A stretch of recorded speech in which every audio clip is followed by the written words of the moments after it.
Thank you for being with us today. It is the 5th of the series of 6 webinars we organize on the topic of gender in research. The organizers is the Greek Association of Academic Women, ΕΛ.Ε.ΓΥ.Π, that is a small association, but with a lot of energy. And our objectives are to promote women's scientific achievements, but also to promote gender studies in the Greek universities and in general gender equality. So we are women working in the universities trying to improve gender equality in the university. This is the 5th out of the 6 seminars of a project called Gender In. And the project is structured according the 6 clusters of Horizon Europe. Today we are at the 5th cluster called Climate, Energy and Mobility. So in each of these 6 clusters, these 6 webinars, we try to examine how gender could be integrated or should be integrated in the research of this thematic area called climate, energy and mobility today. The project is implemented in close collaboration and with the great help of the Norwegian institution specialized on these issues on gender in research called KILDEN. That's why we have in every webinar, we have 1 or 2 Greek participants, but also 1 Norwegian participant. We are very, very happy to do today to welcome also our Norwegian participant. But before we start the main speeches, the main interventions by our experts on this area, I give the floor to Trine, who is the member of KILDEN, of the association that helped us, and she is the person who is going to introduce today, as in every webinar, the dimension of gender in research in general and in more specifically in our domain today. These webinars are addressed to people who maybe do not have any experience before on gender in research. That's why it is very important to start, let's say, with a basic. This is all from me. Trine, you have the floor, and start your presentation, please. Thank you very much, Maria. I will just start to introduce today's webinar. First, I will say a bit about KILDEN gender research, and then about Horizon Europe's requirements to include the gender dimension in research. And then I will say something about sex gender dimension in research content, about the concepts and examples of the relevance for research within Cluster 5 on climate, energy and mobility. And then I will give the floor to Karina Standal from Norway and Efi Tritopoulou and Panagiotaruni, I don't hope I pronounce it well, from Greece, and they will present their research. So I will try to be short, if I manage. This is KILDEN's webpage. We are a national knowledge center for gender perspectives and gender balance in research, and we are an independent unit of the Research Council of Norway, which is a research funding organization in Norway. We are disseminating research in a variety of channels, like we have this news magazine, we make reports, we have lectures such as this, seminars, etc. So you can go into our website and have a look.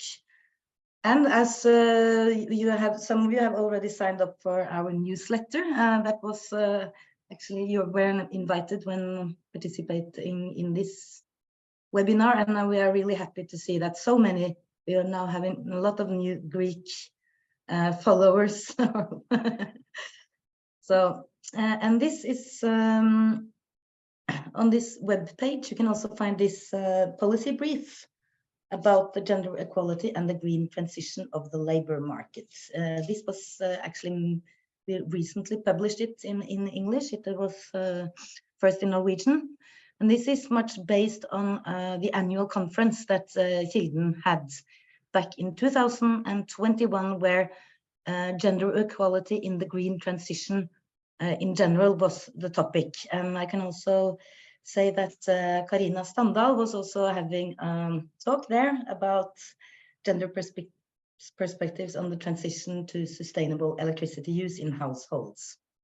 So because of course what we wanted to explore is how the green transition, if it will reinforce inequalities, or on the contrary, it can be like a facilitator for a gender equality. And there is, of course, no clear answer to this. So this was kind of a pioneering project. And this is particular about the labor markets and gender equality and the green transition. On our web page, we also have this classic book, handbook about what is the gender dimension in research.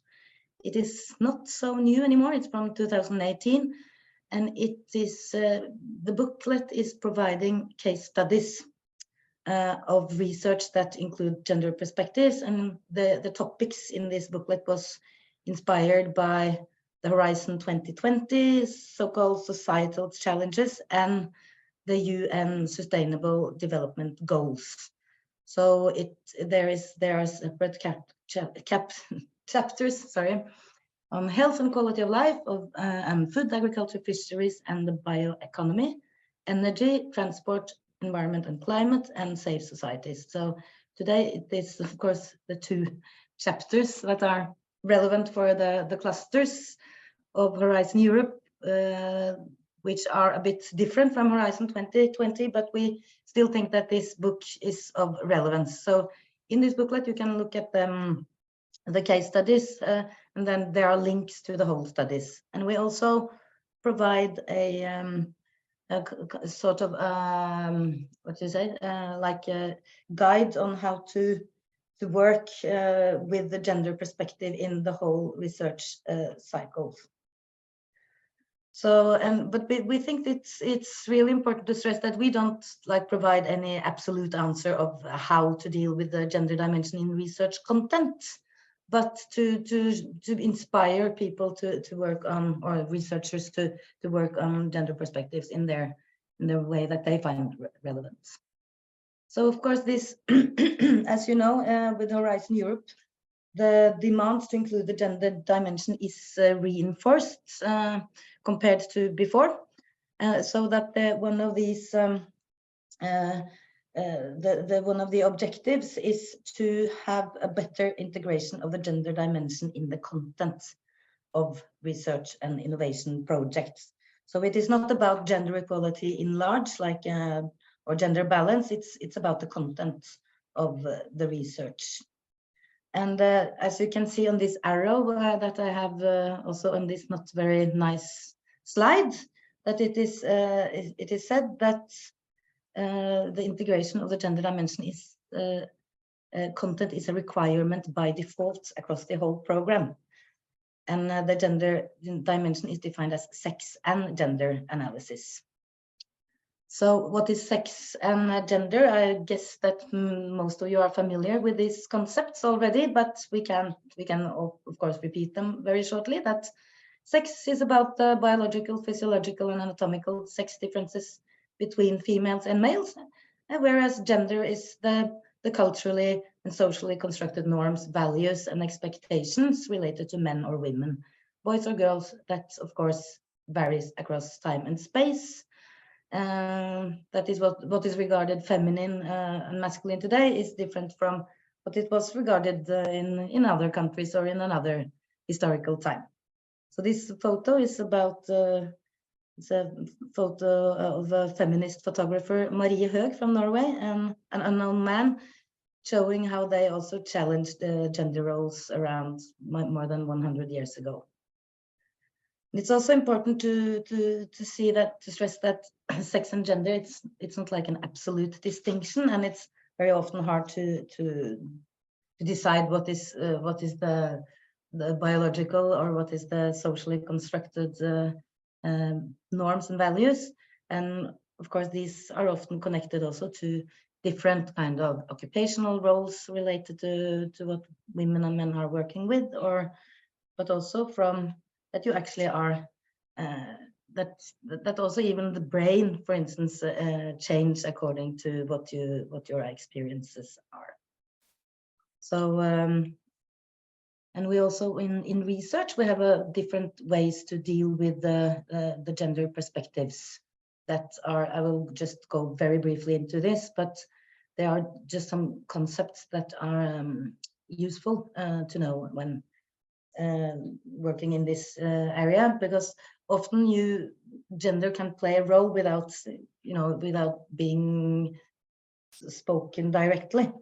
It's not readily apparent, the importance. So gender blind research is the kind of research that does not take gender into account and assumes that the research is gender neutral, or that potentially differences between women and men are not relevant.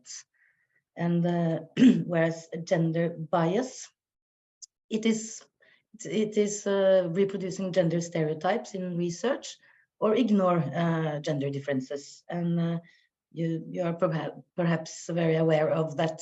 Historically, the academia was very like male-centered, with having the man as the normative references. So that was also seen as in different kind of research that take man as the norm, or that are seeing women as either not relevant, or maybe that they are very deviant from men.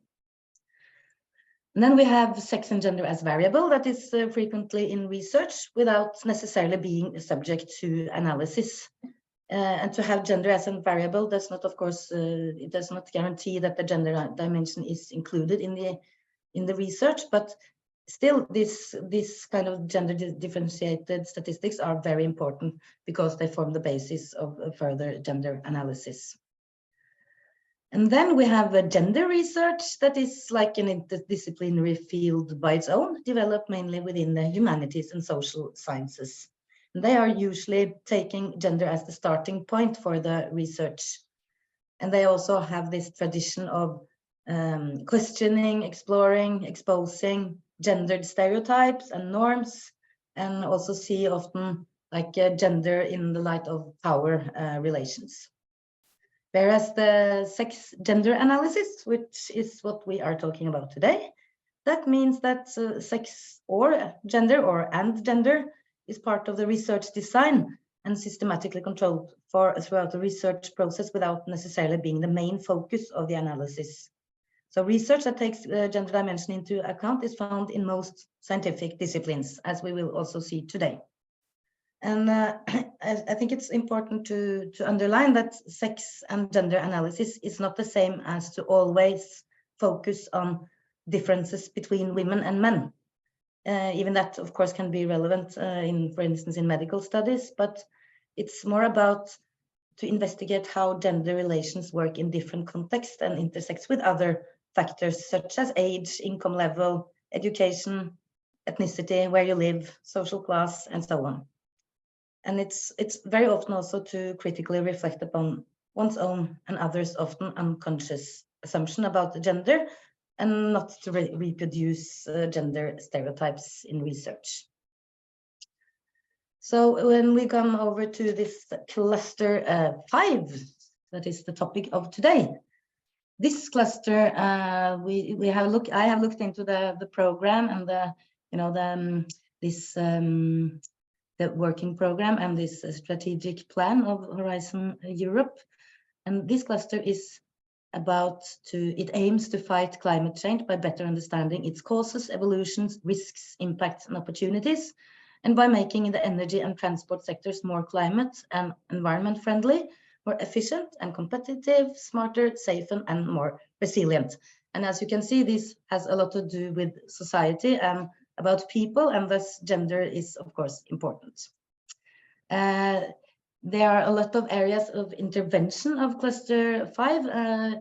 It's about energy supplies, energy systems, buildings, communities, cities, transport, and so it's energy storage. It's a very huge topic of research. And I also found it interesting to see that in this there are like some strategic orientation in the plan that is quite interesting to study, because one of the strategic orientation of Horizon Europe is to create a more resilient, inclusive, and democratic European society. And this cluster 5 sort of responds to this orientation by it wants to tackle the transition of the energy and mobility sectors in a holistic approach, including with regard to their implications for citizens and society.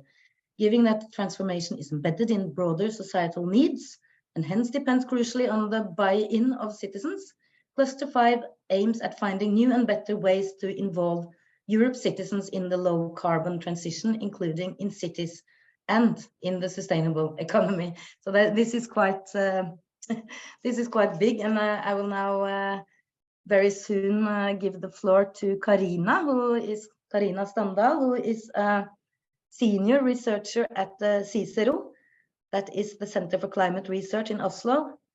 She holds a PhD in human geography, and her main research interests are within the fields of energy transition, consumption, development, and feminist political economy.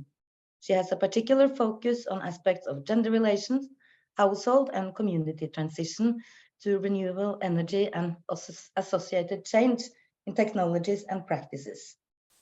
She has also a fieldwork experience from Norway, Europe, India, Kyrgyzstan, and Afghanistan. And I have followed her research for several years, and I have learned a lot.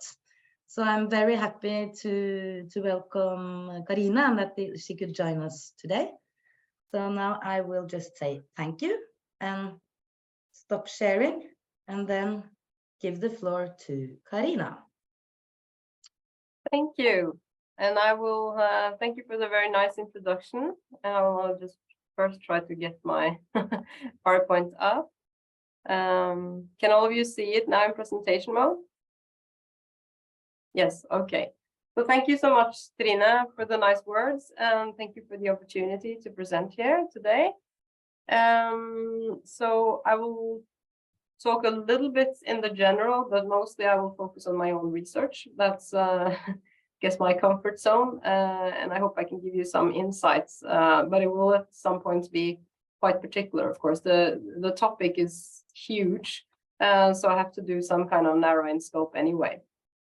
So what I will discuss today is, I call it gender in the energy transition, but I will focus mainly on electricity consumption and also more citizen energy production. It should have been stated here. First of all, so I'm a gender researcher, but I've been working on energy actually since the start of my master's thesis. And I've seen throughout the years that what kind of defines my work is what we call today energy justice, or the energy justice approach. I have not always used this theoretical concept, but I think it very clearly delineates some of the interesting aspects we should take on board when we look into gender in the energy transition. So the energy justice approach, as you can see here, have three main tenets. First of all is the politics of distribution. So in the energy transition, who are actually getting the main benefits, and how are the costs divided between different groups in society? And then, of course, gender is one of those salient groups where you can find some kind of discrimination in many aspects. Then you also have what we call the politics of recognition, who are actually recognized as true stakeholders, who should have a voice in the process, and not just a voice, but also some kind of influence on decision making. Very often, again, certain groups or even nature is not recognized as true stakeholders in the energy transition. And then the last tenet is about fair procedures. How do we actually manage to have procedures that will actually incorporate a diverse and true recognition of the stakeholders, and also a distribution that's fair or perceived as just in society. So I wanted to kind of take that on board before I continue this this presentation. There are several researchers working on this. If I mention Kirsten Jenkins or Benjamin Sovokol, they are some of the main characters, but also others, of course, that have been part of developing this concept. And then I wanted to say a little bit, just very in general, about the low carbon energy transition and what it means for gender. So what we see in research is that the dominant focus is on technology and economic aspects. And this is, of course, very much in line with a more androcentric, or how do you say, masculine hegemony that's been kind of salient in research. So these kind of tend to exclude other narratives. We see it very clearly when it comes to gender, when it comes to energy, in terms of, for instance, aspects such as care work, indigenous populations, environment, etc., are kind of downplayed when researchers and also policymakers are discussing the energy transition. What we also know from research throughout many years, actually, is that men and women use energy services, for instance, transport, quite differently. So they engage with it in different ways, and they have different needs, etc., and also then, of course, influence differently.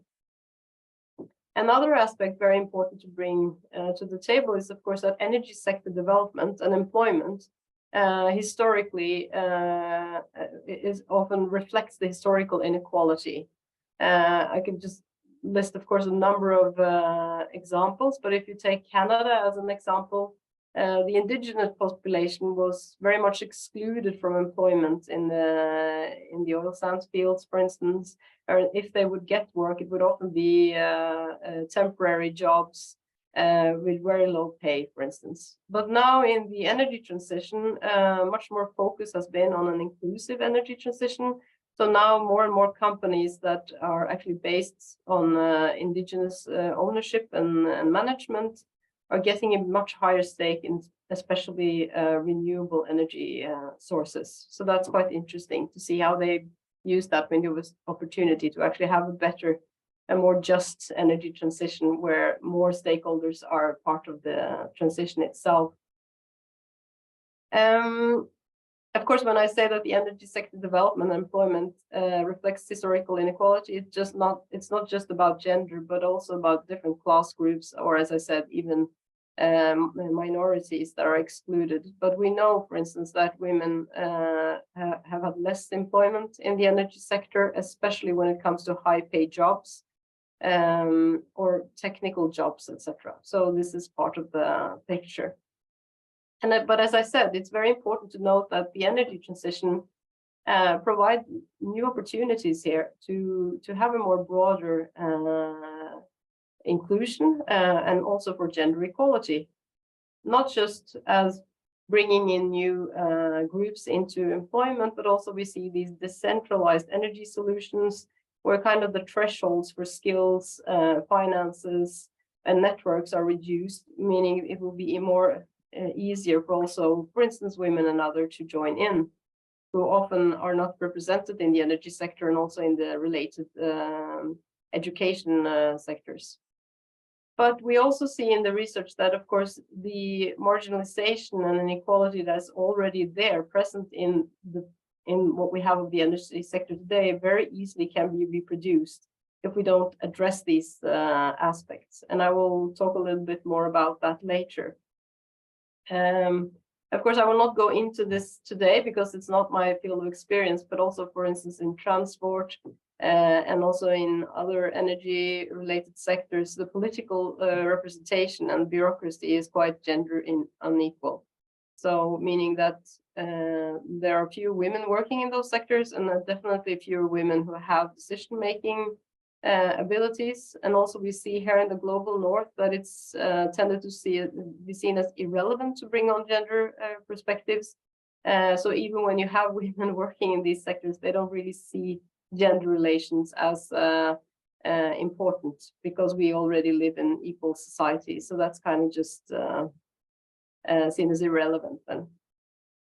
I just put up here kind of a case that I worked on my PhDs to show how this kind of marginalization works. So this was a rural electrification project where you had a decentralized microgrid in several villages to provide electricity to villages that have not had electricity before. And interestingly, this provided not just electricity access, which is very important for both women and men, but perhaps particularly important for women and their household chores in the village. But it also provided some employment opportunities because they needed a guard, they needed a village operator, they needed people to clean, etc. And income sources was very sought up, was in dire need in this area, especially for women. But they chose to not hire any women in the project because women were seen as kind of lacking the education and the interest to do this. So here you had the opportunity to bring on actually quite a lot of people from the community, and then you chose to actually exclude one group altogether. So there was a lost opportunity there. But now we'll come more to what I work with more today on a general basis, and that is more on the energy transition and consumers, and also electricity practices. So the energy transition, what will it really mean for consumers? That's an important question. And as I said, in the global north, gender relations have been seen as quite irrelevant to this question. And policymakers and often also researchers have had this idea that consumers are rational individuals that make rational decisions based on information or price incentives, without actually going into what it really means for them. But what we do know is that in the low carbon energy transition, there's a lot of changes we as consumers have to do. First of all, we need to, of course, ensure that we have energy and efficiency, which can both take a toll on our finances, but also you need perhaps more skills. Another important element, which I will come back to later, is that we need to be more flexible. And this is perhaps, I'm not sure how much it's communicated in Greece, but in Norway, this is becoming a very important point. So this actually means that we as consumers need to not use all our electricity at the same time. We need to even out during the day how much electricity we use. So if you have an electric vehicle, you need to charge it at night. If you have kids and you are really have to be in a hurry in the afternoon, you can't actually make dinner and wash the clothes and have the dishwasher going at the same time. So this means, of course, that consumers need to have new practices. This also means that the division of labor in the households might need to change to make this work, actually. Also, consumers today are constantly introduced to new technologies to actually deal with this in terms of automation, monitoring, Internet of Things, etc. That actually means that consumers need to have a lot of know-how on this and skills, and have to work with different apps, etc. It also, of course, costs a lot of money in some instances. But in order to be a flexible consumer, this is actually what's required in the future. Also, the energy transition will provide Europeans, at least, with new opportunities to participate also as energy producers. You can buy your own rooftop solar system if you have your own home, your own house, for instance, and then you can both use the energy you produce, but you can also sell it back to the grid for others to use, etc. So you become ownership in the energy, in an energy society, etc., and you partake in kind of the energy market in a new way and take on new roles. In addition, there will be new market structures and regulations that we as consumer will have to adapt to. We all now feel very much the high energy prices, for instance. There might be new grid tariffs to ensure that you will have this flexible energy consumption, etc., etc. And here I have a picture of what we call the resource man that's been depicted in research. I can't really see myself now because something's over it, but in this ultimate imagined kind of state. This is a man who is very interested in his own energy data. He understands it and he wants to use it to change the way he uses energy. So this is kind of the perfect consumer. What is problematic, of course, is that not all of us, if that's kind of how policymakers or the designers of new technology assume the consumers to be, we really very often do not fit into this narrative. So there are some aspects that are very often not part even of the research concerning that, and that's of course care work, young teenagers, mess, etc. These perspectives are all kind of obliterated in this narrative. So I wanted to then lead you through some points from the Norwegian context and the research we've done there on electricity consumption practices in the home. So we see in Norway, and I think you would find the same very much also in Greece, is that electricity consumption follows a kind of division of labor in the home, which is quite gendered. I'm not sure you can see this, and I'm sorry that it's in Norwegian, but this table on the side here is supposed to show you who does what in the home. So for instance, if you take the first line, you see charging of electric vehicles, which is becoming more and more the norm in Norway. And you can see the blue is the men. So they do this almost 52%, whereas women only do it 22%. And then you have everyone, so both do it in a household, is also 22%. If you go down to the third line, you'll see the dishwasher, a little bit more gender equal, but more women than men.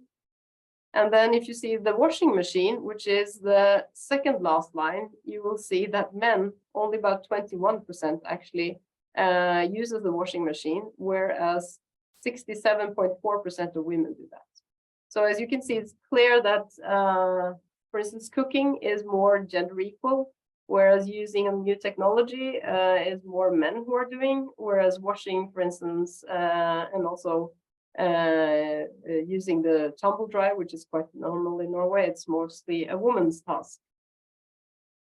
We also know that family composition, of course, shapes the energy consumption, both the time and the amount and what we need of services from energy.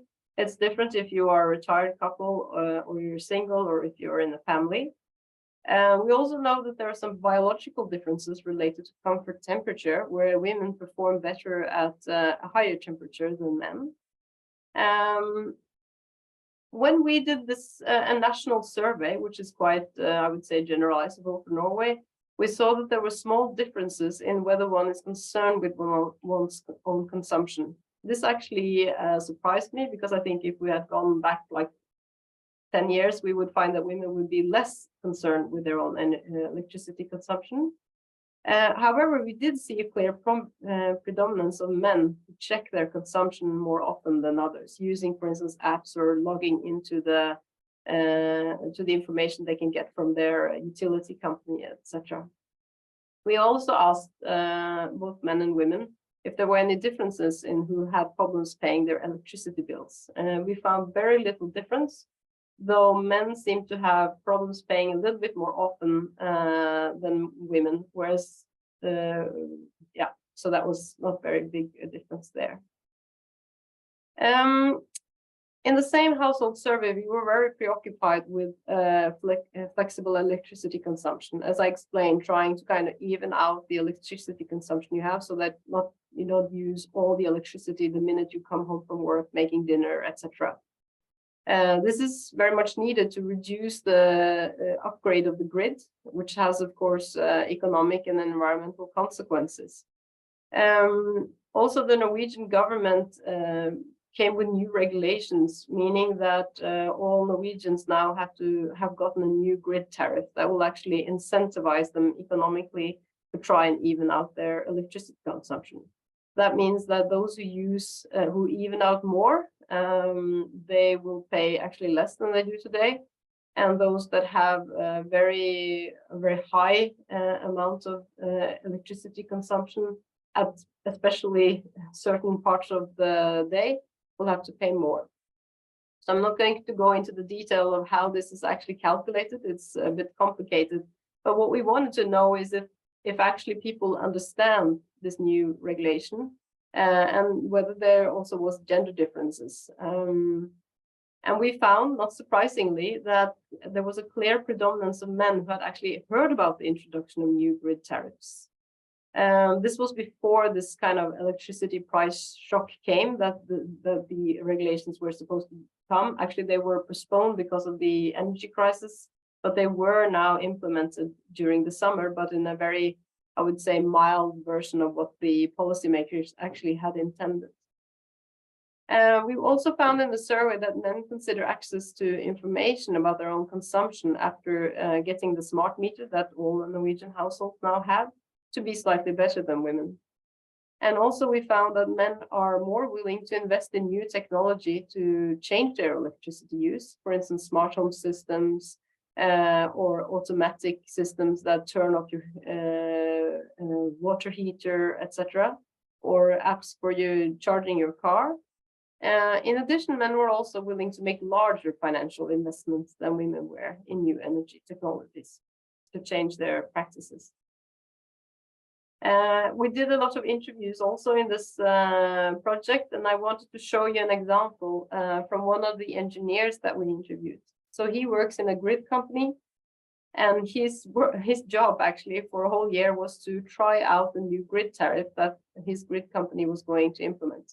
It's different than the one that now came with from the government, but they of course had to test out what they thought the government would come with well in advance to be ready. And I think that his words and statements in the interviews were quite revealing, because as you can see here, I'm not going to go into depth on all of it, but he had to implement a lot of technology to even out his electricity consumption as part of the grid tariff. He had to have a smart electrical vehicle charger app. He needed a monitoring app for his heat pump. And he also had an app to kind of control so that he was in line with the spot price for electricity. And he also had a very cheap smart home system. So in order to not make this too expensive, he had to shop from a lot of different suppliers, and he had to put all of this together in his home, and he worked really hard to ensure that they would get a lower grid tariff. But then one day when he went to work, his child was sick and his wife was home, and this wasn't her project, to put it this way, and she was concerned with the comfort of her child, so she turned off all the heaters, and then of course then that kind of messed with the whole project. And as he said, this required a lot of work. I'm an engineer, and I thought this was really difficult, and also required a lot of money and interest. But it's a family project in the end, and that's not what they put in this grid tariff at all. So he had a hard time kind of getting the whole family on this project, and he said so he was very unsure of how this would actually work out in the end. I'm not sure how much more time I have. I wanted just to very briefly talk a little bit about citizen energy production. I talked about consumption, but the EU has been very focused on bringing on board citizens in the energy transition to a much larger extent than in Norway, and have also then incentivized and made regulations and framework conditions to enable citizens to take part in energy production, either through individual homes or also in community energy. So some years ago, we did a study where we actually went in and wanted to actually focus mainly on gender. The other study I mentioned had many things we were looking into, and gender was just one of them. So we interviewed then people who had invested in rooftop solar home systems, and we wanted to understand kind of what happens in the couple when you make such an investment. And what we found is that according to kind of the ideas of gender equality, which is very, how do you say, salient in Europe, we had several countries part of the study, both Norway, Serbia, UK, Ukraine, and Italy. And in all of these countries, the couples made the decision together. However, we found that in almost all of the households we interviewed, and it was 44 households, men took the initiative and drove the process. There was only 3 exceptions to this rule, and in those households, women actually worked in the energy sector.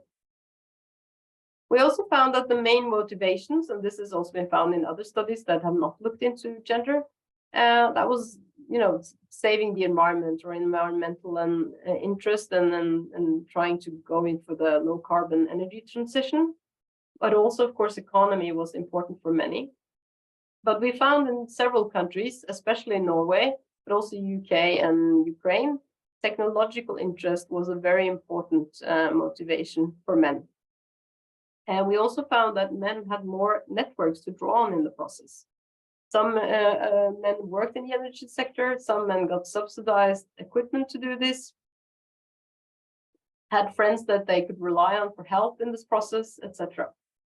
However, when they had introduced the rooftop solar home system and used the electricity they produced themselves, it was women who had to change their practices.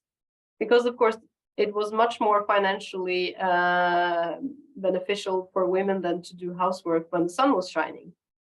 They did not have storage solutions. So if women could, they would do more housework during the daytime, for instance, or they would schedule according to the weather when the sun was shining, etc.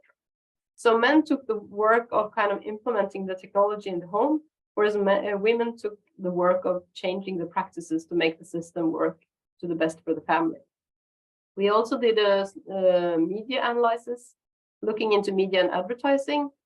And together with all those we interviewed, we found that the main perception of solar energy production for citizens was considered both environmentally friendly, modern, but also masculine. So, for instance, in Norway, all interviews of people who had invested in this always would depict the man, even if they talked about the family, for instance. In one case, it was a single woman, and then they brought in a male researcher to stand beside the solar panel. So it's quite revealing. In the UK, the advertisement was much more diverse than the other countries.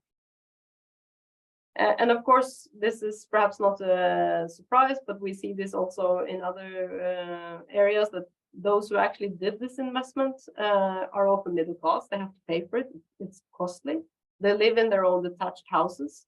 It's not easy to do this if you're renting an apartment in a condominium, for instance.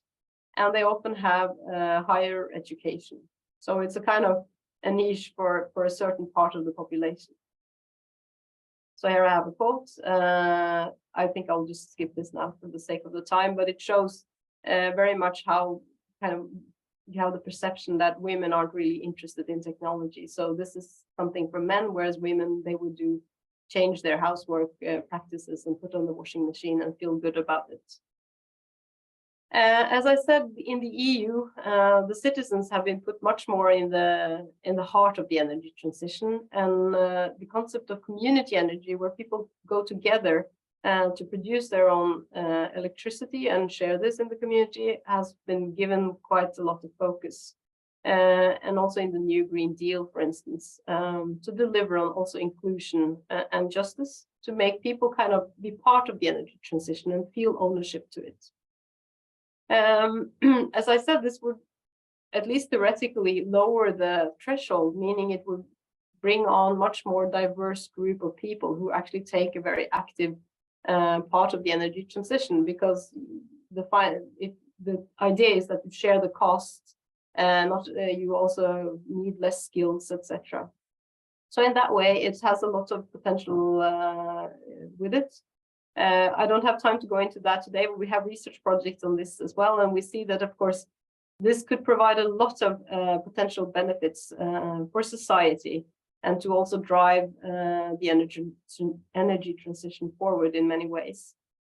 But what we do find, of course, is that still, again, it does require skill, it does require a lot of work. And these entities, these community energy groups, are not necessarily that interested in inclusion, of course, or gender equality in themselves. So that will need to be kind of put in the regulations and the framework for them to make them actually deliver on that type of potential. Yeah, so I think I'll stop there. Put some points on what research perspectives we need in the future as well. I think I mentioned them. It's more to do with understanding the end users, which is often not there in policy, actually. What kind of norms and values are behind our decisions? But also we need, of course, more theoretical perspectives that promote society, people, culture, intersectionality, and more holistic perspectives on local dimensions, etc. But I don't think I have time to go through that much. So yeah, I just say thank you and stop sharing so I can see you. Yes, thank you very much, Karina. It is really unbelievable how many gender aspects you have showed. You have demonstrated that the topic of energy has, because usually it is a very neutral topic. So really it was very nice to see all these aspects of gender, because energy is used in the society, so society is gendered. So we understand now how it works, but it was very well the way you, in an analytical way, you have showed us all this dimension. We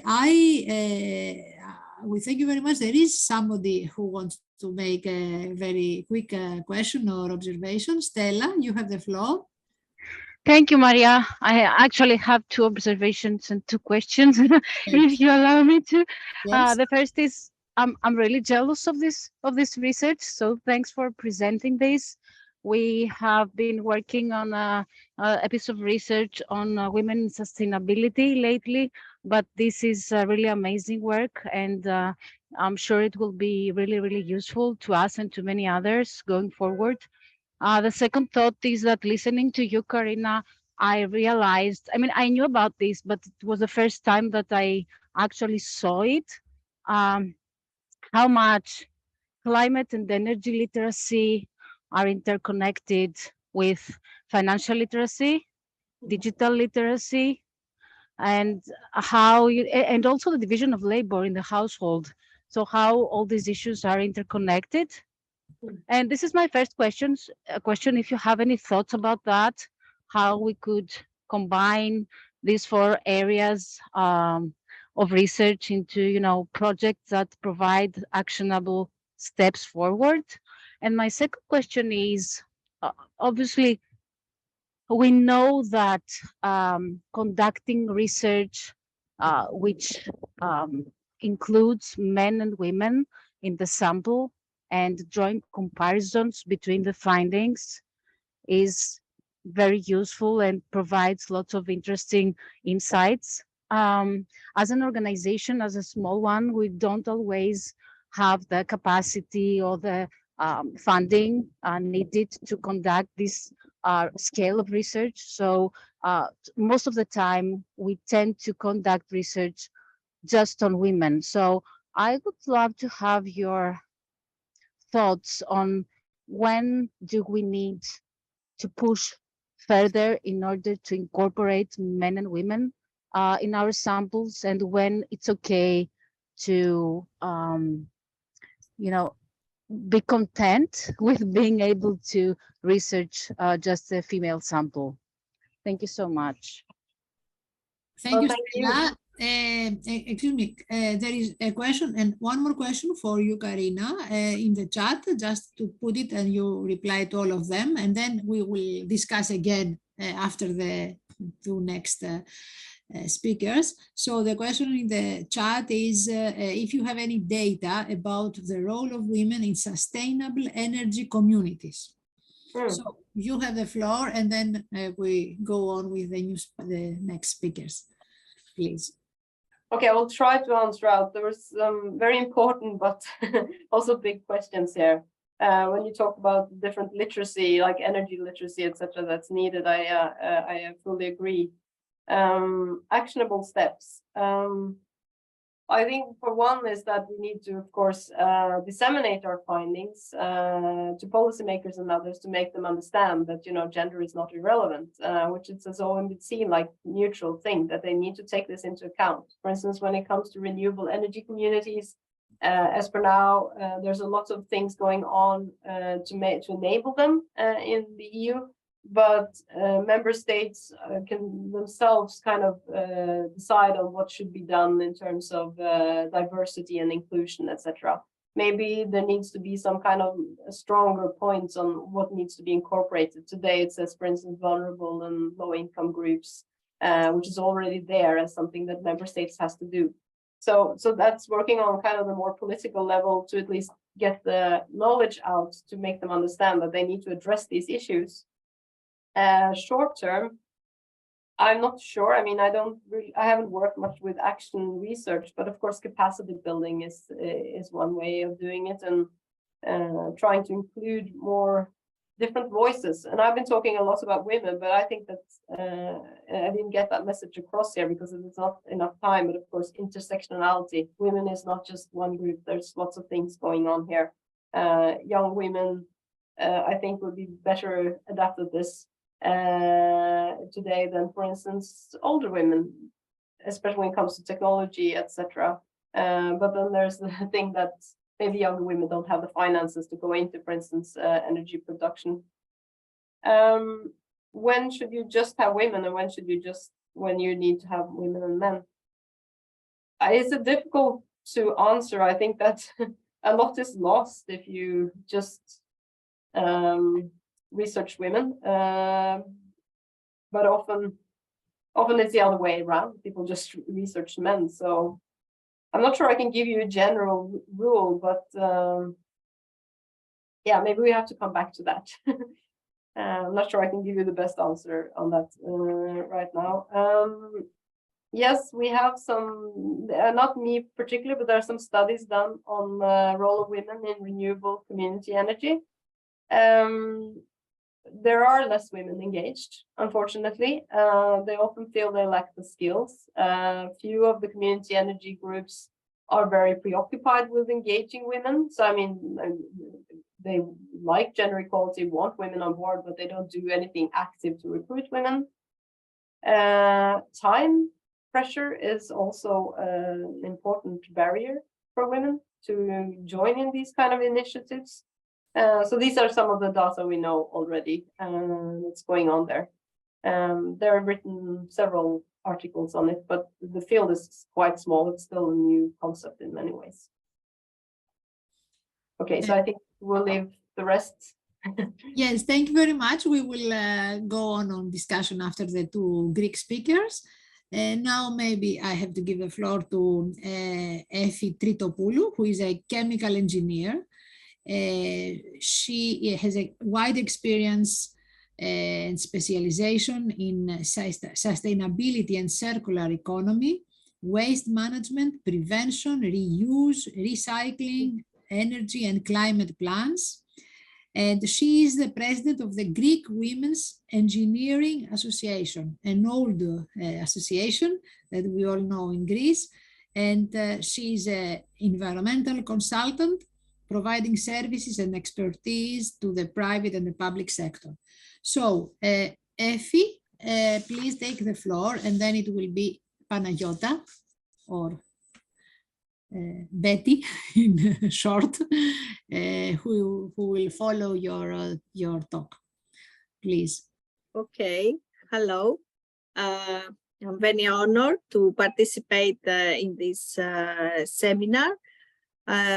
Okay, let me share the presentation.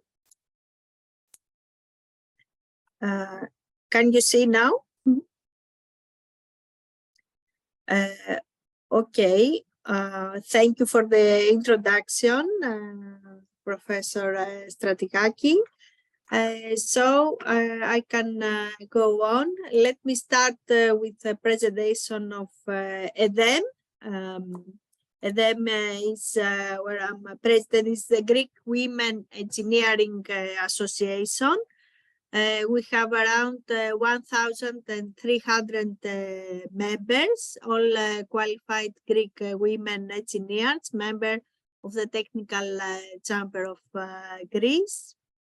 And our purposes is mainly advancing women in the field of engineering and the realization of training and development programs to enhance women engineers' chance of employment, promoting the principles and create provisions for equality between women and men in employment, education, and society in general, cooperating with other organizations which are involved in similar issues, but also to encourage and promote activities of women engineers beyond their professional sphere, like artistic creation, cultural activities, and improvement of quality of life in general.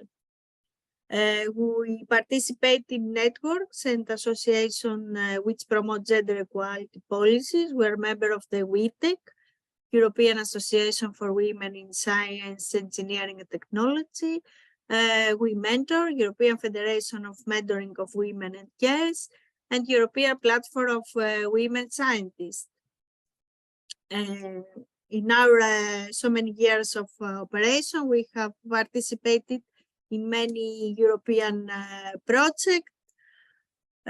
Okay, you can see, but we have some projects that combine the gender with environment, like this national project, Women Declare their active role for the protection of the environment, the gender perspective on the environment.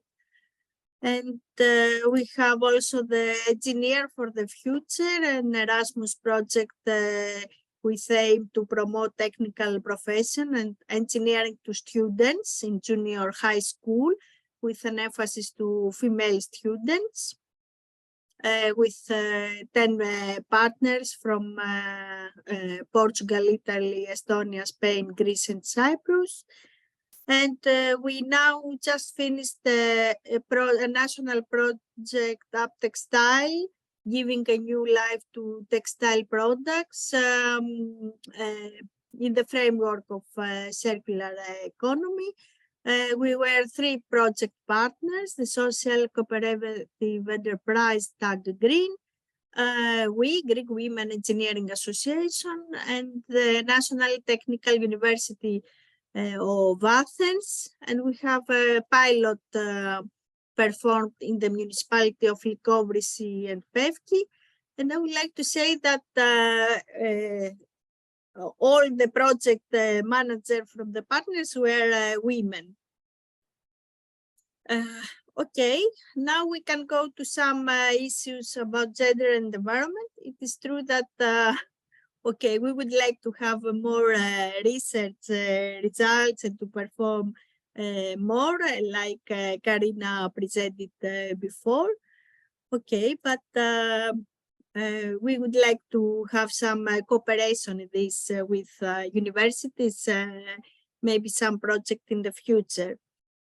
So, as you know, the European Union, in order to overcome threats like climate change and environmental degradation, has performed this new strategy, the European Green Deal, which aims to transform the EU into a modern, resource-efficient and competitive economy, ensuring no net emission of greenhouse gases by 2050, economic growth decoupled from resource use, and no person and no place left behind.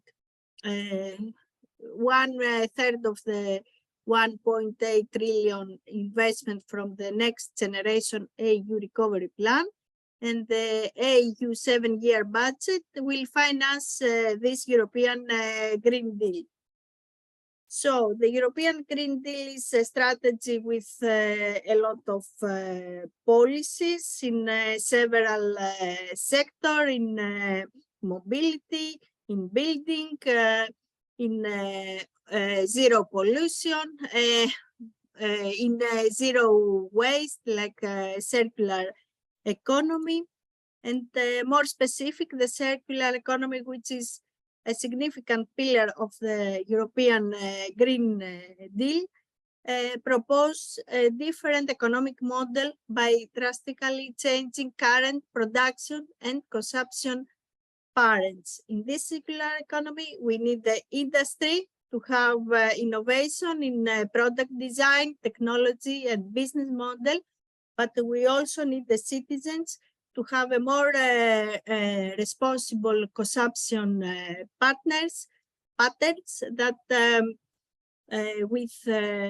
to promote the prevention, not to have waste, to reuse the products as more as we can, repair and refurbish, and what we don't need more, to recycle, in order not to use resources from the environment and not to have landfilling, to minimize the landfilling to less than 10%.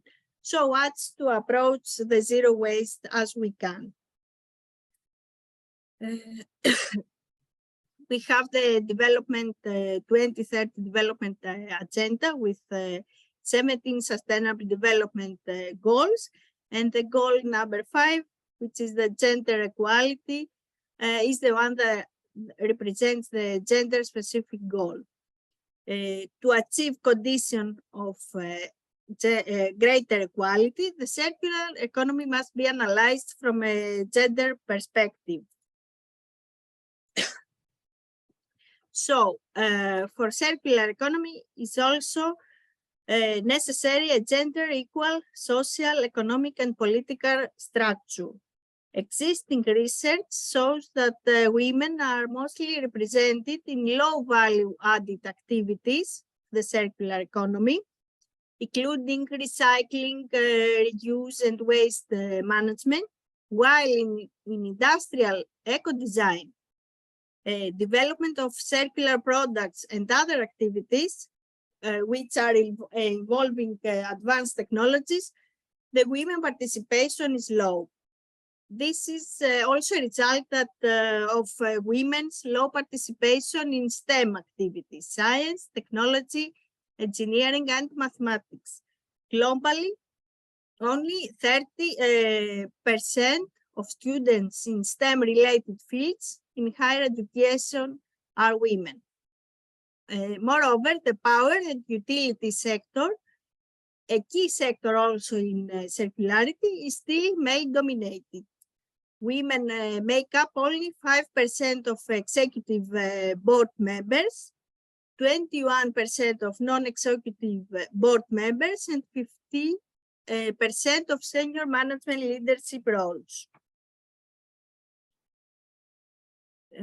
Closing the gender gap helps accelerate the circular economy transition. According to a study in 2020, companies with improved gender diversity were 60% more likely to reduce energy consumption, 39% greenhouse gas emissions, and 46% water use. Women traditionally played an important role in circularity, even in their role of household management, care, cleaning, and cooking, minimizing cost and maximizing the use of resources. Passing clothes and toys from older to younger kids, creating meals with remaining foods, sharing food and other products with neighbors, demonstrates that historically women have been involved in alternative economic spaces. We have also seen in our research that women are more sensitive and contribute more in the protection of environment due to their personality characteristics, their social role, behavior, their way of growing up, and more active role in the housing. The reason of being more environmental awakening are due to their social patterns, and of course not to some biological reasons.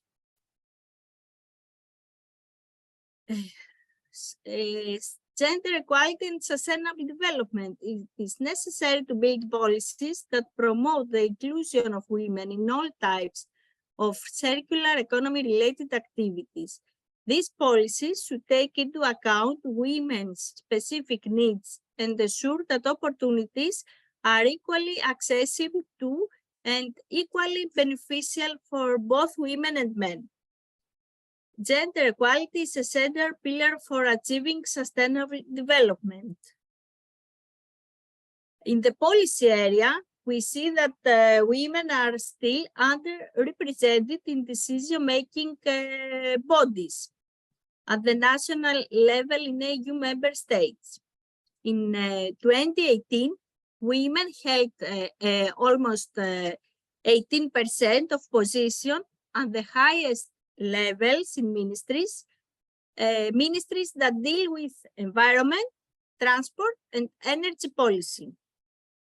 However, the role of women in climate change-related ministries varies across member states, and we see that in Finland and Sweden, they have achieved gender balance at the highest level, and women and men nearly equally represent within ministries, committees, agencies, and institutions.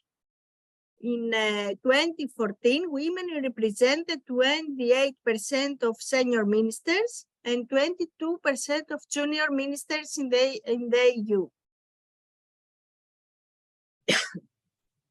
As we can see in the DG, EU DG, DG Climate Action and DG Energy, women play an important role in high-level decision-making with 40% of position in each DG held by women.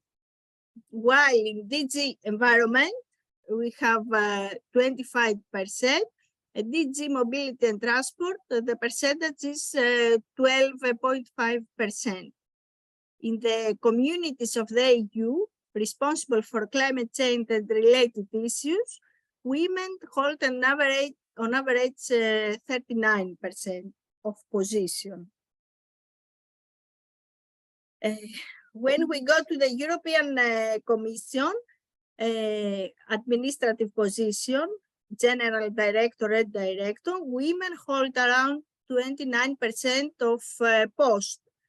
When we speak for DG Environment, 25% at DG Mobility and Transport, and DG Climate Action, while in DG Energy, they hold the 50%. At the European Parliament, 46% of the members of the Environment, Public Health and Food Safety Committee are women. In education, according to an indicator developed by the European Institute for Gender Equality, the women accounted for 53% of the total number of graduates in the natural science, while in technological domains, they account only 28% of graduates. These were some statistics for European.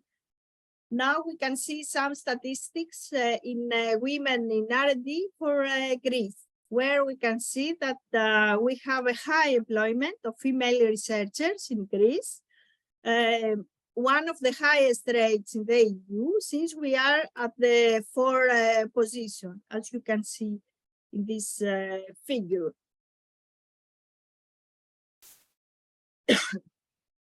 So about women that hold a PhD in scientific fields, in 2020, the women outperformed men in 4 out of the 6 scientific fields.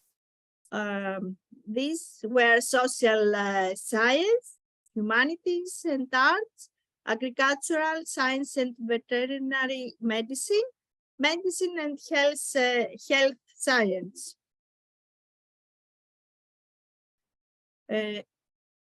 If we talk about the Horizon project at Marie Curie, in the period 2014 to 2020, we have 145 Greek proposals, and of which 40 women, 27.6%. Sorry. okay, percentage.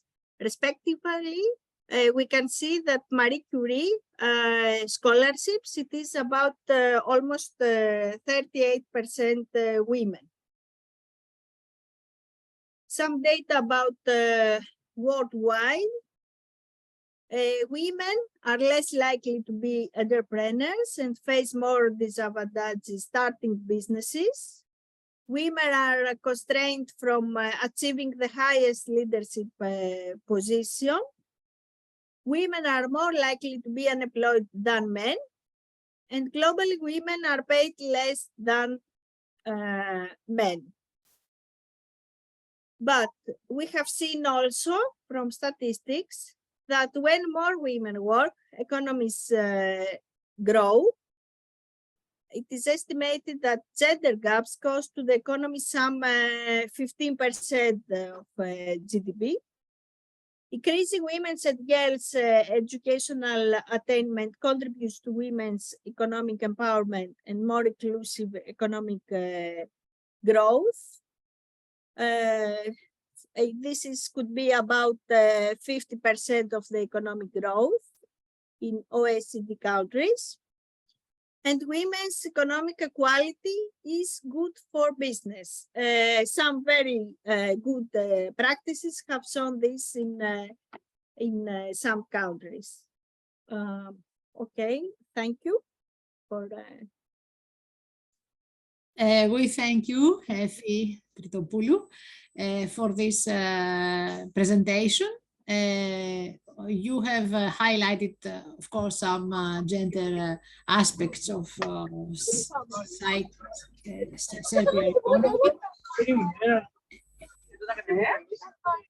Παρακαλώ, κλείστε, Μαγδαληνή Λαϊνά, αν θέλετε κλείστε το μικρόφωνο, γιατί σας ακούμε. Ευχαριστώ. So you have highlighted some aspects of circular economy and also some broader aspects about economy and so on. So now, thank you very much for that. Now it's the time for Panayota Rouni, who is a mechanical engineer. She's a lecturer at the Mechanical Engineer School at the National Technical University of Athens. And she is specialized in radiation protection and the safety of radiation sources. And she has worked on different issues.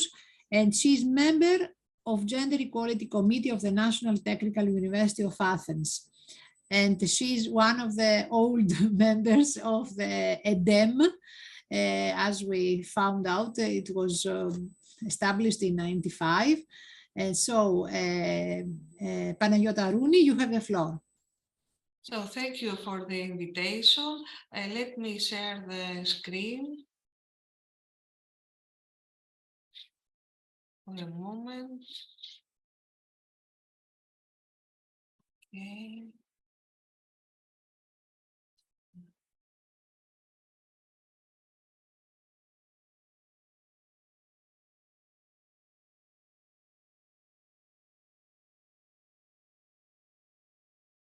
So I have to, I make an effort to find some additional statistics because the percentage of women in Greece in this field are very limited. So I want to present you how to the situation here in this subject. Here we have the percentages of the students, girls and the boys in the universities. We can see that in the physics, they've got about 40% of female students. In chemistry and geometry, it rises to 60, around 60, sorry. In mathematics, about 50. In ICT, we have a lower percentages, about 23%. In the engineering, we have a higher percentage, about 40, but we have to explain here that the architecture in Greece, it is included in engineering schools, and we will see that in architectural schools there's a very high female percentage, which can reach up to 80%. So we can see that in the average of female graduates are around 50%, but we have a different picture as far as it concerns the STEM and the engineering fields.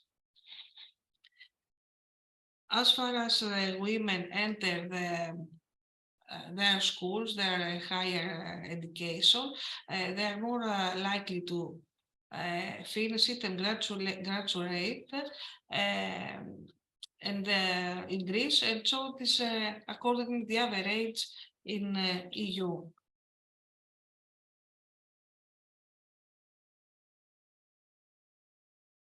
Okay, here we have a more detailed picture about the students in engineering schools. So we have the average, as we said before, about 30%, 38%, but in architecture we have the higher number, 80%, and in all the other engineering schools, they are approximately 50%, except the, let's say, more heavy engineering school of mechanical engineer, where I belong, it's about 20%, and in electrical and computer engineers, there's a higher percentage, about 35%.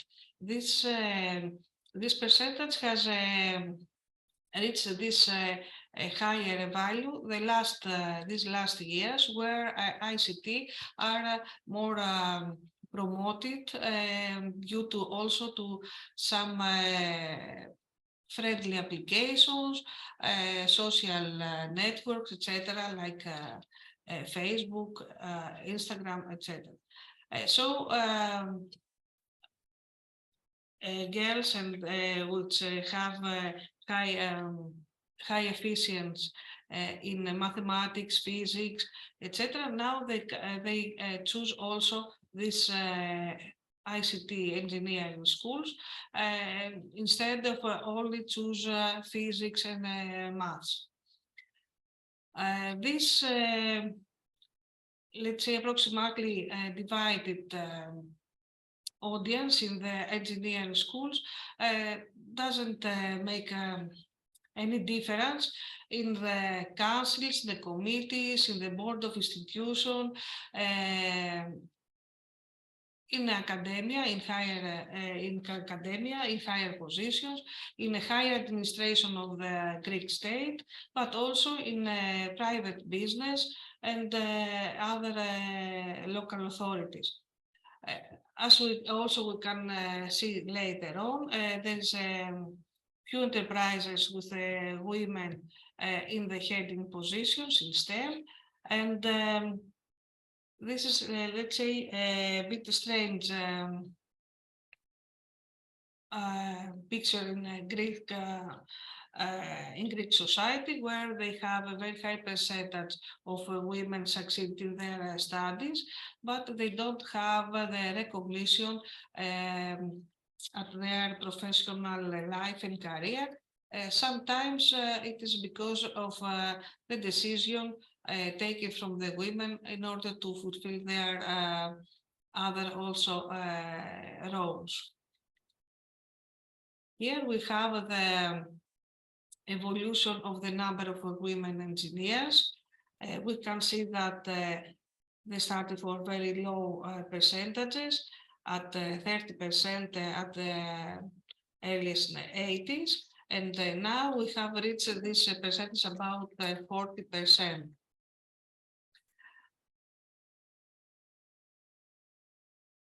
Here we have the picture of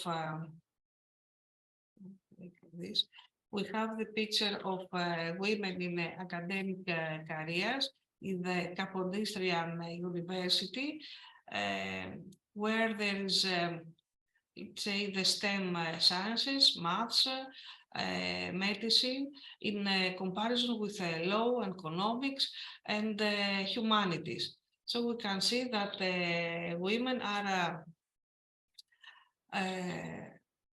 let's say, high percentage, as it happens in Europe and other countries, in humanities, and with lower percentages in maths, physics, and in medicines. And then we can go and see the, okay, here I have to add that in engineering schools, the percentage of women in academic positions are around 5%, except architectural school, which is about 50%, which is explained to the large number of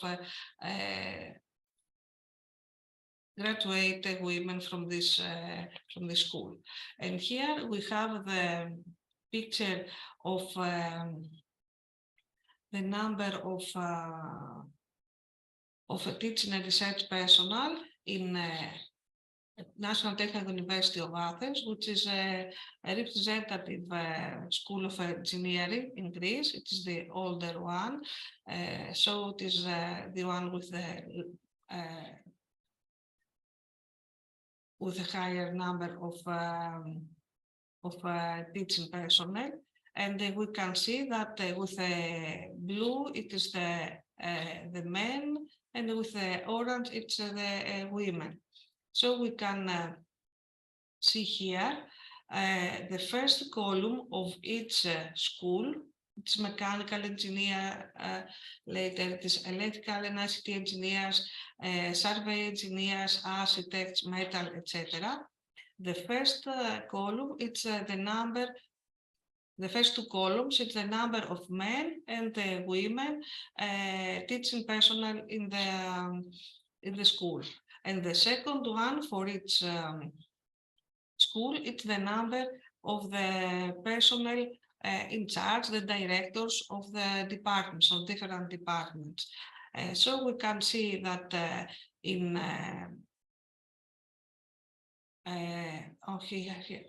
okay, here in the survey engineer department, there's all the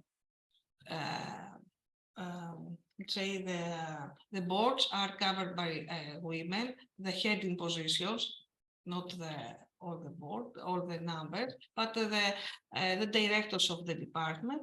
But in the other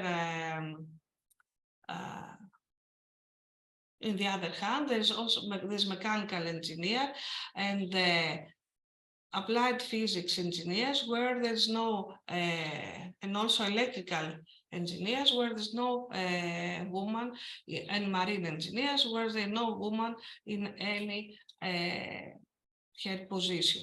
So we can understand how it is the situation in this in our university here.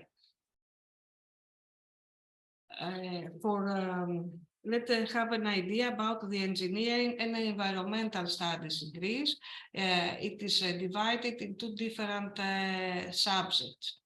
So the engineering subjects are and studies and schools are among the best ones here in Greece. So they have a very high competition among the students, especially the Electrical and Computer Engineering School in Athens and Thessaloniki collect the students with the higher grading in the national exams. Engineering professions in Greece is with a well-established professional rights, and they are divided with different in different fields with let's say very strict professional rights in order to implement their disciplines. there's this last decade, there's new subjects, new fields, like the renewable energy sources, evaluation of CO2 impact, new materials in order to replace plastic, etc. On the other hand, there's 7 environmental schools in Greek universities. 3 of them are in the Technical University, and there's 4 in other universities. The ones that are in the engineering, the technical universities, there's a high competition in order to enter. The other ones, there's a lower competition. The explanation for this, it's perhaps the lower awareness of the students about these professional fields later after their studies on the market.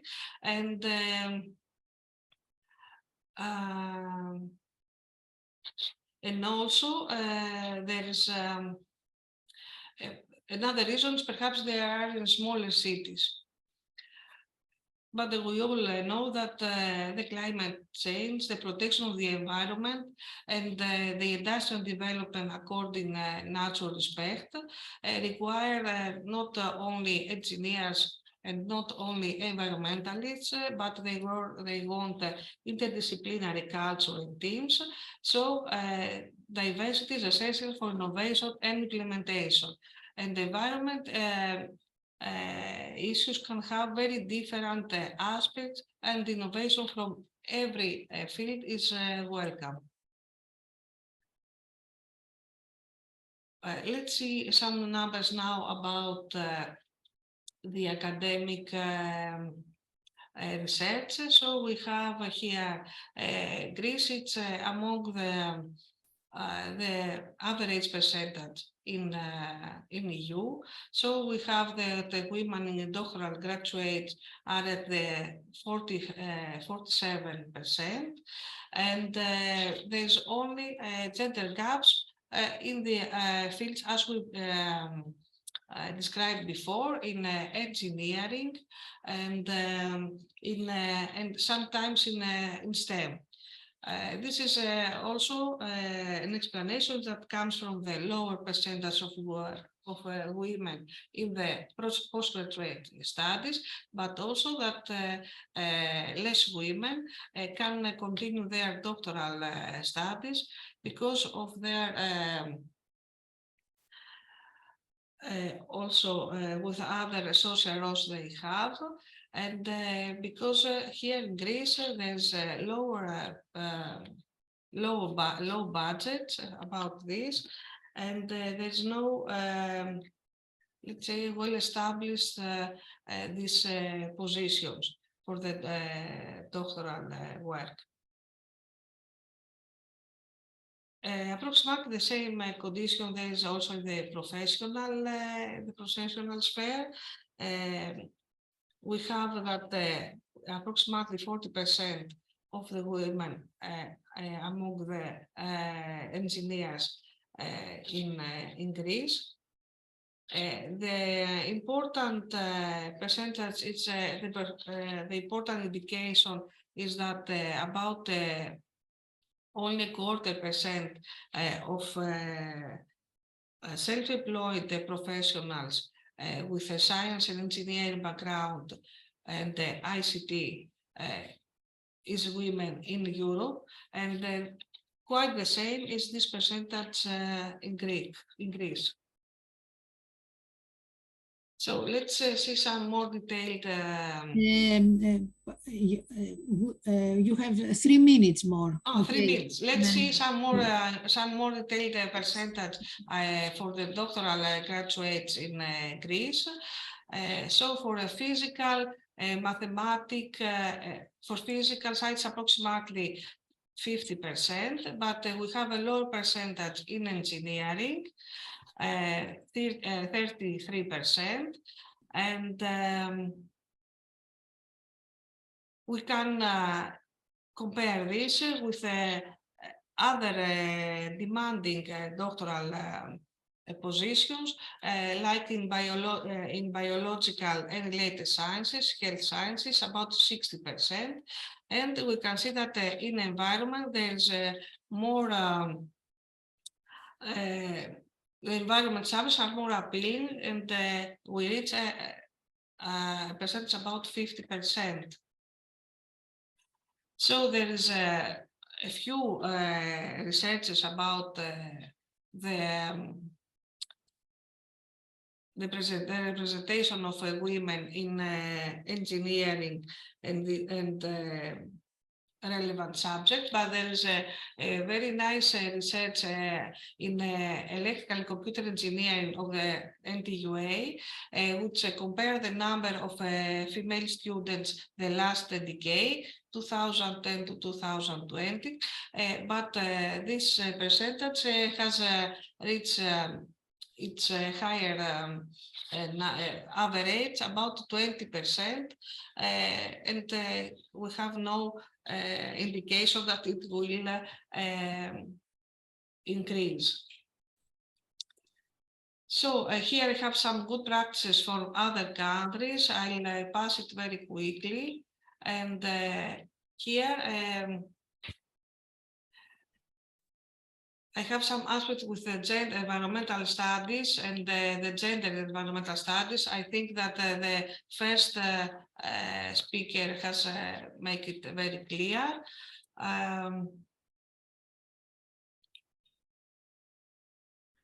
Okay, I think that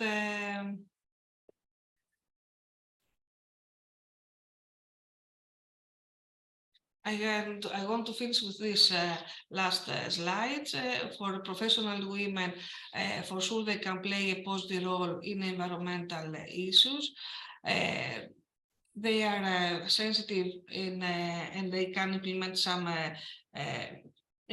positive environmental principles, like bioclimatic solutions for architects. Also, women in ICT could find easier acceptable application.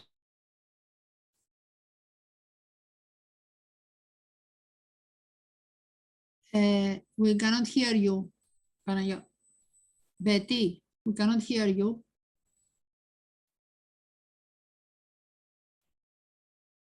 Okay.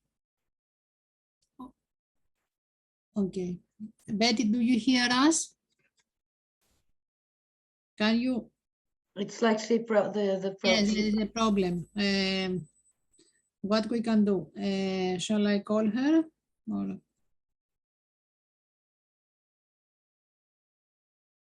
We cannot hear.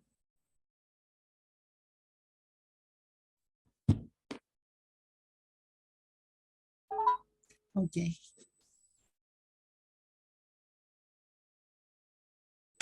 Ναι, Μαρία, τώρα μου είπες και το ίντερνετ.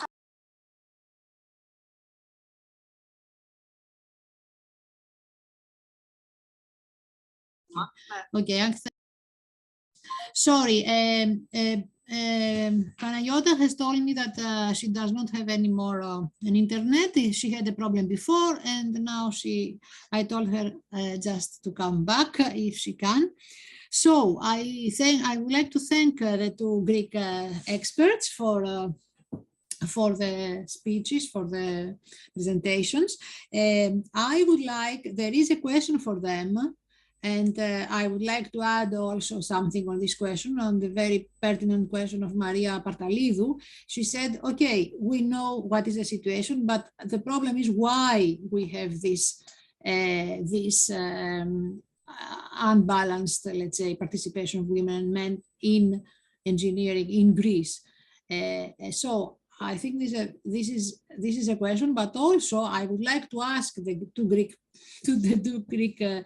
speakers how they connect this situation with the non-existence, the complete absence of gender dimension in the research in Greece. So now it's Effie who can only reply to us.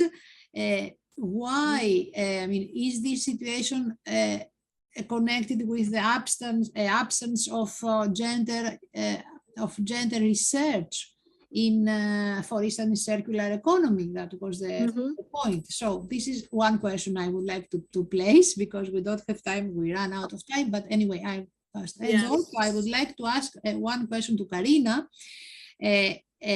How she thinks that the energy crisis is changing the situation that you have presented to us, because I understand that all this research was before the energy crisis. The energy crisis, at least in Europe, is more recent.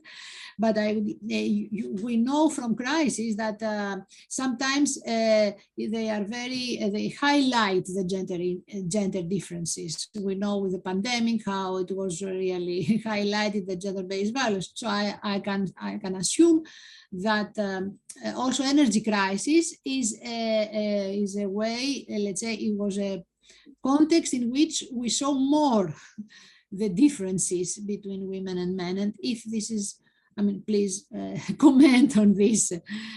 So let's put all questions available together, and so that you can reply in one with one answer. Is there anybody else who want to put a question? Anybody? I don't see anybody. I don't see anything in the chat. I don't know if Trine has any Yes, thank you for your speeches, presentations. Because I noticed that you also you are more talking about the gender balance within engineering and the STEM subject. So I was wondering if there are some kind of more this research with gender perspectives in research content, research in Greece, like for instance, Karina was presenting, or if that is still unexplored. Because I remember that I actually read some international article some years ago where they compared energy use in a lot of different countries, and I remember very much that in this research, it was they found that the women in Greece, they consume the least of energy, whereas men in Sweden or Norway consume the most, because then it was, of course, energy in big. It was also about, you know, gas, driving cars and so on. So it is actually a lot about that women are poorer also than men, so they have less money to spend on different kind of energy consuming things. So it was not just about electricity, but in general. And there were a lot of well, at least there were less gender differences in the Scandinavian countries, because also here the women, they have the car more often and so on, so they spend more. So, but I don't know if you also have this kind of research in Greece about the, you know, gender perspective in the content of research on gender and climates, etc. Okay, can I start answering? Yes, okay. Yes, please. First, let me start from the first question. Why we have, not the willingness of women to follow STEM and engineering, etc. Well, I think we have two parameters here. The one is, the stereotypes of the society, etc., and the way that the female kids are growing up, etc. But the other is also that women, sometimes they don't feel that if they follow these professions, engineering and STEM, they could not balance the, the family with the work.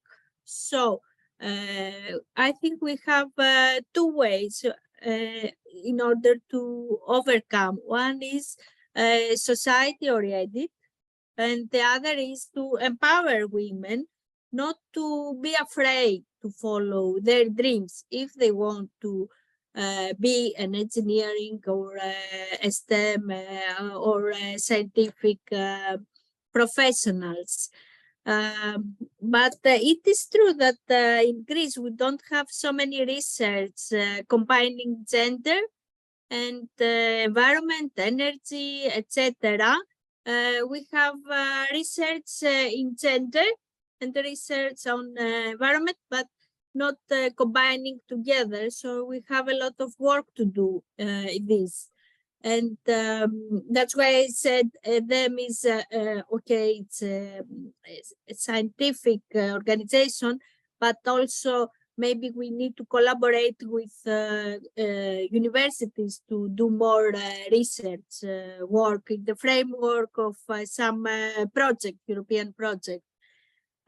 So why we don't have so dimension? I think maybe it is that the kind of project that are being financing. I mean, research is oriented from the programs. If the programs don't give the gender perspective anyway, so maybe the researchers don't follow this. I don't know. This is something that we have to search more. And sorry about the last question.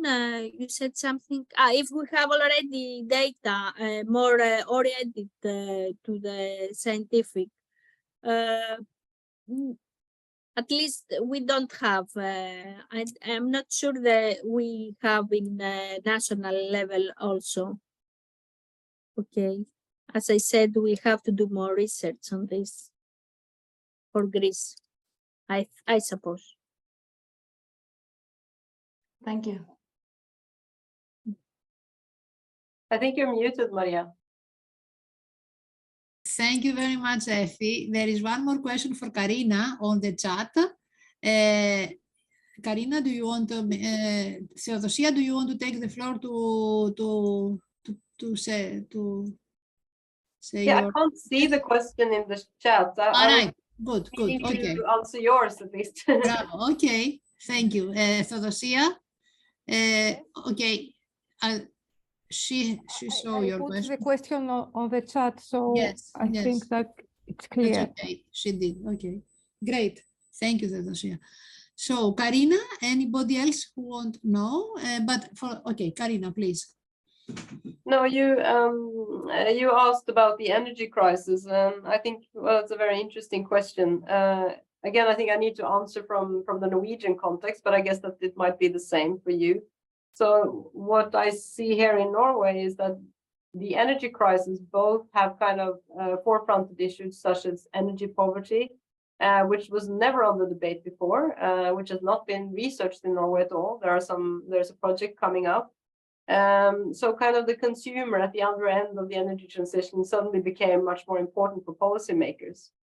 But I also see that because of the crisis, there's also very high momentum for keeping up with the kind of technical economic debates that kind of take precedence. So, for instance, we are waiting on some regulations that will make it easier for citizen energy production. Well, that is postponed because they're working on subsidies for the households, etc. So it's a kind of dual thing where at one you can get maybe a bit more perspectives on the table, but still all the policymakers are kind of very running around trying to fix the problem as it is now, and they use the same tools and perspectives they had before, right? So that's a bit on both ends there, unfortunately. I was thinking in terms of that with STEM, it's very interesting what you talked about, Effie, and also later here. I think the one thing is, as you mentioned, this with the care work responsibilities and women in family, etc. I think this also forefronts how important it is that we have these nice framework conditions and regulations that ensure some kind of social protection for women, for instance, maternity leave or other aspects such as that. And I know, since I'm married to a guy who works in the technology sector, that they don't always obey by the same rules, meaning that women will not choose that kind of occupation because it's very difficult to combine the two. So I think that stronger policy focus on implementing those rights that women need to have in order to make them choose that. Otherwise, they will choose the safe options that mean that they can combine these different roles. I think that's something to keep in mind in the why question. I'm not saying it's that's the reason in Greece, but I think at least that needs to be addressed. Yeah, that was my comment to that. I didn't see the question in the chat, but yeah, if there's any more questions, I'll be happy to answer. So the question in the chat, you said you saw it. Did you? No, it was there and then it went again.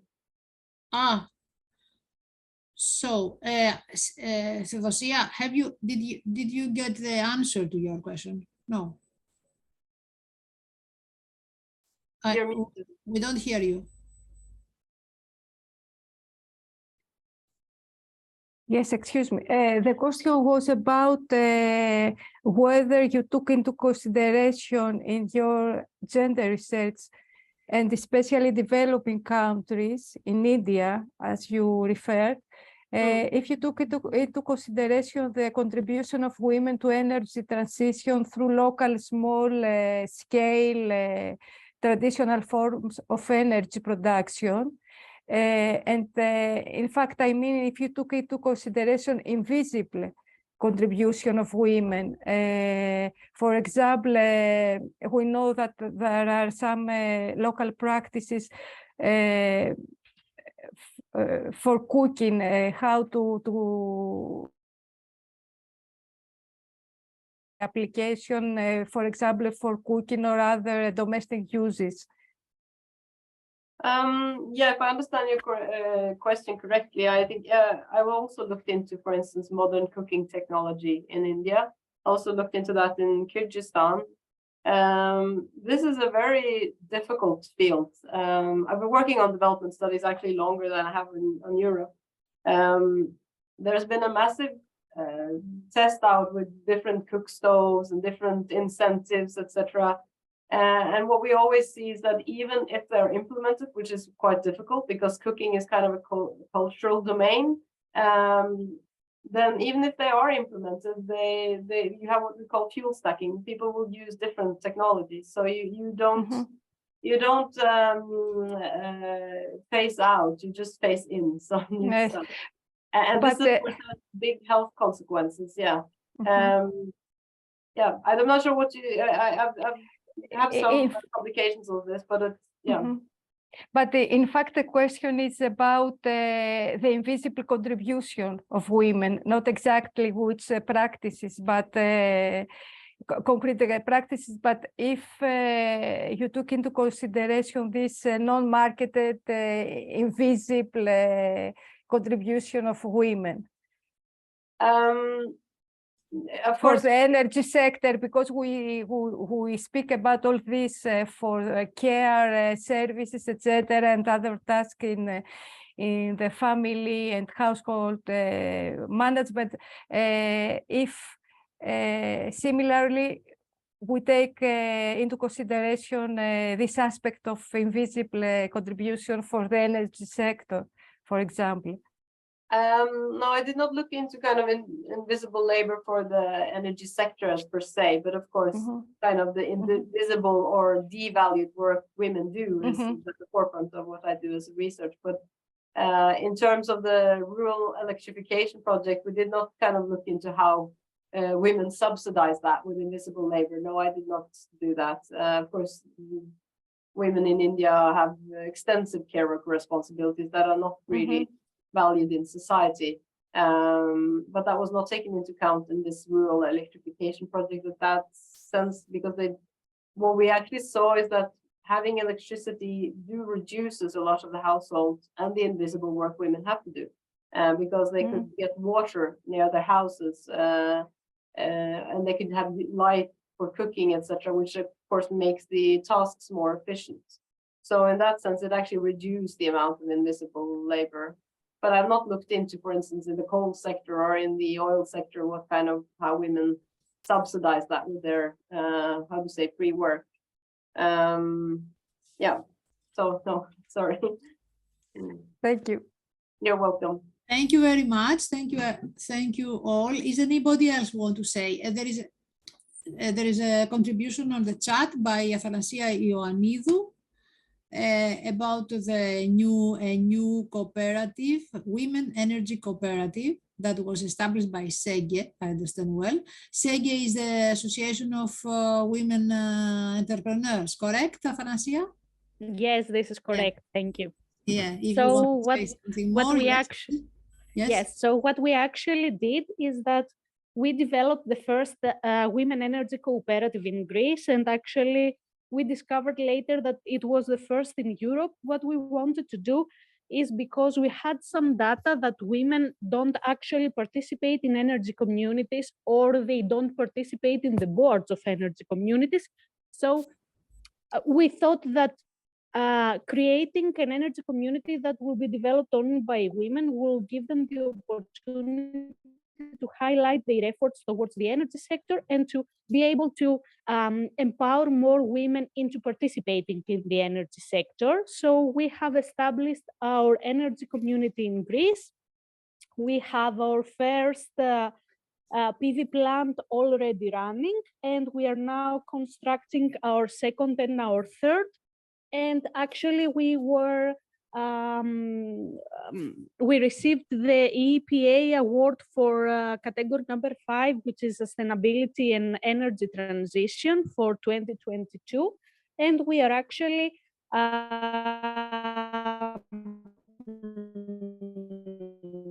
now in the idea of other areas in Greece, and we are trying to replicate it as best practice also around Europe to be able to develop more female-led energy communities. Thank you. Thank you very much, Athanasia. If I understand well, you are based in Thessaloniki, correct? Yes, Yes. the Greek Association of Women Entrepreneurs is based in Thessaloniki, but both the association and the energy community are having members from all over Greece. Okay, thank you very much.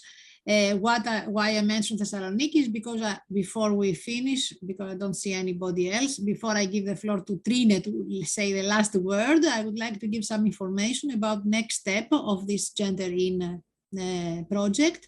We have one more webinar on the 13th of March on food and agriculture, the cluster number 6 of Horizon Europe.